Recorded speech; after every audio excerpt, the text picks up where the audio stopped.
سبيل الدموع سبيل مريح تنهدى يا صاحي كي تستريح وبث الدعاء. Assalamualaikum warahmatullahi wabarakatuh. Alhamdulillahi rabbil alamin. Allahumma salli wa sallim ala sayyidina Muhammadin wa ala alihi wa sahbihi ajma'in, amma ba'du. Berjumpa lagi di channel YouTube RSNU Tuban dalam segmen Mutiara Kalam, menghayati, meresapi dan meneladani as-salafus shalihin. Kita melanjutkan tentang tawakal yang berhubungan dengan beberapa macam rezeki yang telah Allah Subhanahu wa ta'ala berikan kepada makhluknya. Perlu kita ketahui bahwa rezeki itu terbagi menjadi 4 macam. Yang pertama adalah al-madmun, rezeki yang dijamin langsung oleh Allah Subhanahu wa ta'ala. Yang kedua adalah al-maqsum, yaitu rezeki yang dibagikan kepada segenap makhluknya. Yang ketiga adalah al-mamluk, yaitu rezeki yang dimiliki oleh setiap makhluknya. Yang keempat adalah al-mau'ud, adalah rezeki yang dijanjikan oleh Allah Subhanahu wa ta'ala terhadap makhluknya.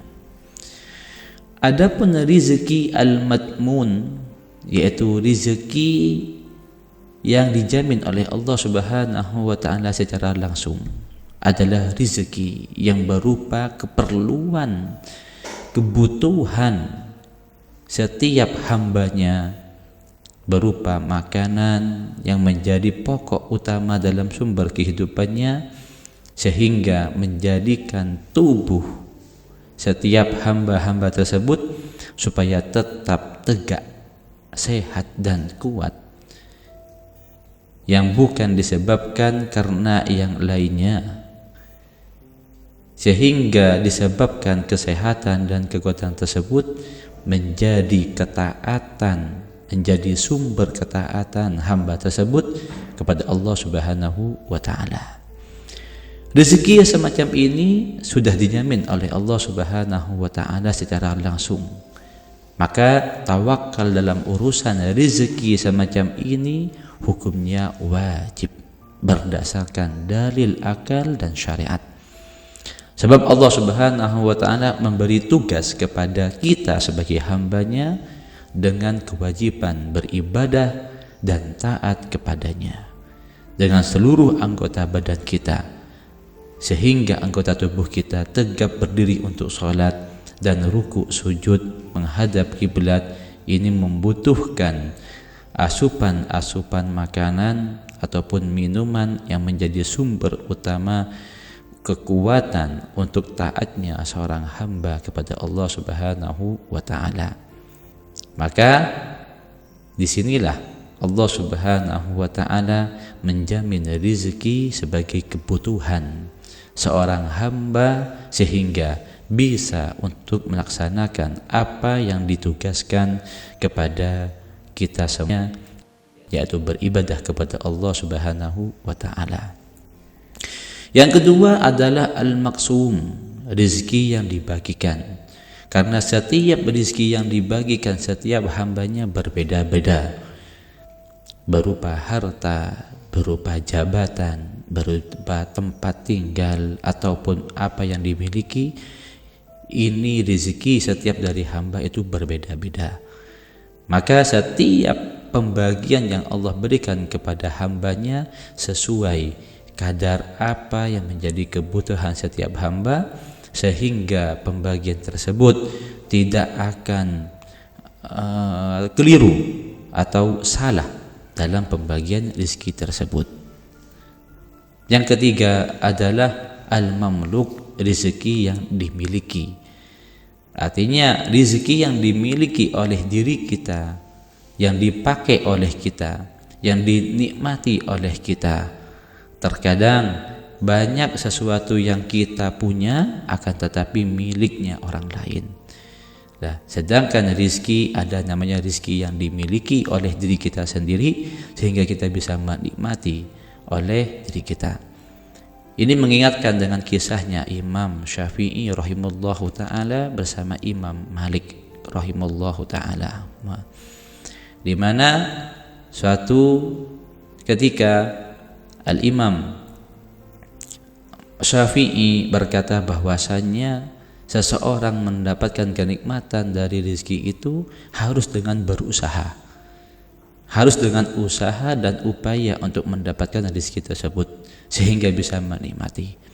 Akan tetapi Imam Malik rahimahullahu ta'ala menyatakan tidak perlu, tidak seharusnya seorang itu berusaha jika itu menjadi rezekinya. Maka suatu hari Al-Imam Syafi'i memiliki makanan apel ataupun buah-buahan yang dibawa oleh dirinya Imam Syafi'i dan memberikannya kepada Imam Malik. Lalu Imam Malik berkata, Imam Syafi'i, bukankah ini apel milikmu? Iya. Dan sekarang kau memberikannya kepadaku dan aku menikmatinya. Ya, maka rezeki ini sebenarnya milikku. Tidak harus aku keluar rumah, tidak harus aku bergerak.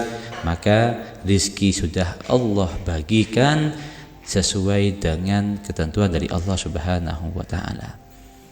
Inilah yang ketiga, rezeki yang dimiliki. Yang keempat adalah al-mau'ud, yaitu rezeki yang dijanjikan oleh Allah Subhanahu wa ta'ala. Kita sering memohon kepada Allah Subhanahu wa ta'ala dari berbagai macam permintaan. Akan tetapi permintaan tersebut tidak langsung Allah berikan kepada kita di dunia. Terkadang Allah menjanjikan rezeki tersebut kelak di akhirat.